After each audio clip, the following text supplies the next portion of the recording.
Hey guys, today I'm going to be unboxing the HG Iron Blooded Orphans Gundam Bael.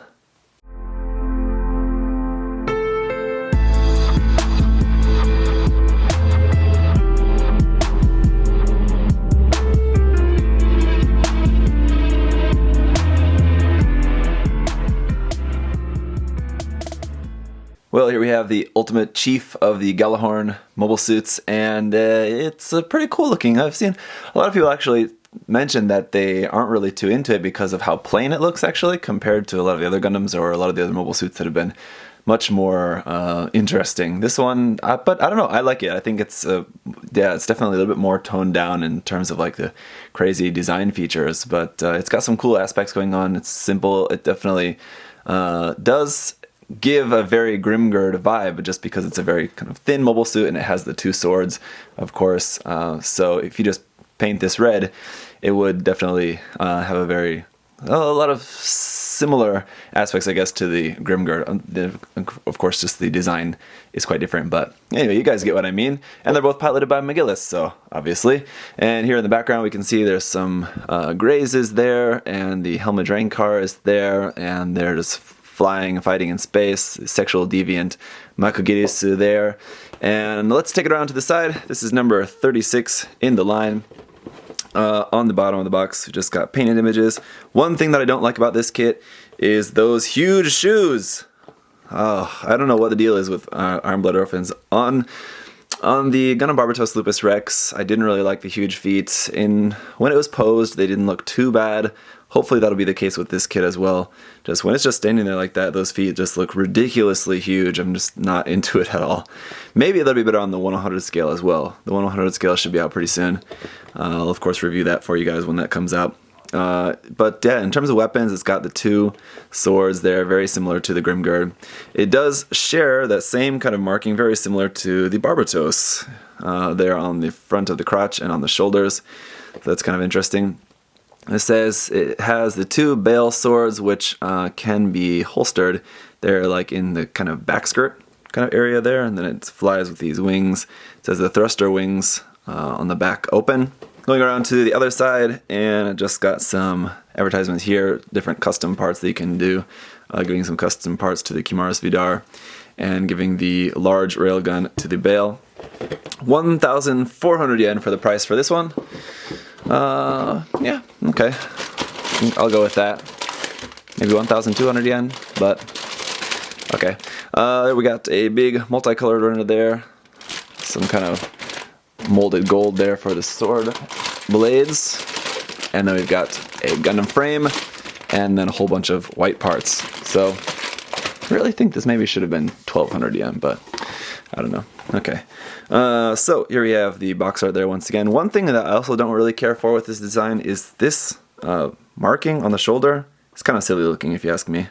Down here on the bottom, we've just got, of course, the artwork of the Gundam and McGillis here. Some information about the Gundam is there if you want to check that out. And information about McGillis is there. I mean, he's been one of the main characters, so if you've been watching the show, you probably know enough about him. Close combat, so yeah, obviously, as far as I know, this doesn't have any ranged weapons. It's just all just the swords there. It's just specialty is just flying around and cutting people up, I guess. Weaponry says the Bael swords, Bael holder, and thruster wings. I don't know if those two really count as weapons, but okay. Color guide here at the bottom in English and Japanese. And then again, same advertisement there. Let's open it up to our parts list, and we're going to be using everything except for two of the polycaps. So, okay, that works. As usual, going to be building the torso first, then the head, then the arms, left arm, right arm, upper body is done, then the feet, then the legs, right leg, left leg, and then the waist. And then the Gundam itself is done, and then just the kind of simple backpack here, or back skirt, yeah, for holding the weapons there. It attaches onto the back skirt, holding the swords, and then the backpack, which is also going to be relatively similar to the Gundam Gushan Remake in terms of this design here, Remake Full City. had that kind of design for the backpack. But we've got these thrusters, some stickers going around on there, and then just how to use the weapons. And it looks like this shoulder kind of opens up a little bit like that, maybe similar to the Barbatos Lupus. All right, so let's get a look at the runners. All right, so here is our foil sticker sheet. Quite a few stickers going on here, but most of them are pretty small, so that's okay. I mean, I think this is a pretty fine sticker sheet for a high grade.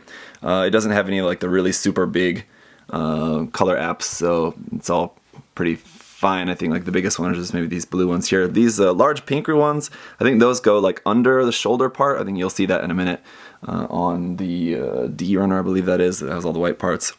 So those would be just like going under a piece. And then those blue parts, I'm not sure where, but those kind of seem like the biggest ones. PC002 for standard polycap runners. For the A runner, this is Gundam Frame 4. So we've just got all very same Gundam frame parts in that same kind of dark brownish gray color. And runner B is a 4-color runner. We got a couple of yellow parts here at the bottom, some blue parts here on the side, a couple of molded gold parts for the sword blades, and then some white all throughout the middle. I'm just now realizing I think a couple of those larger blue stickers are going on the ends of the V-fin thing, which are supposed to be blue, so that takes care of 2 of those.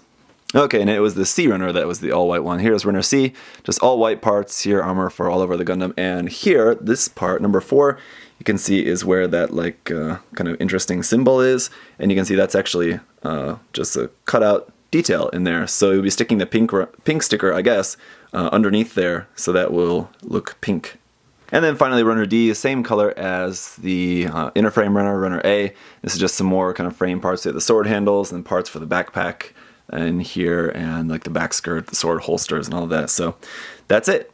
Alright, so that's it for unboxing the HG Gundam Bael. One thing that I like about a lot of these Iron Blood Orphans kits is they're just relatively simple. I mean, they're really nice, great quality kits, but in terms of like all the parts and stuff, they're really not all that complicated, and you can like snap one together in maybe like 2 hours, if you, depending on your pace, I suppose. But yeah, so fun, looks nice. I'm looking forward to checking this one out. I'll see you guys in the review. If you have any other questions or comments, leave those down below, and thanks for watching. Bye bye.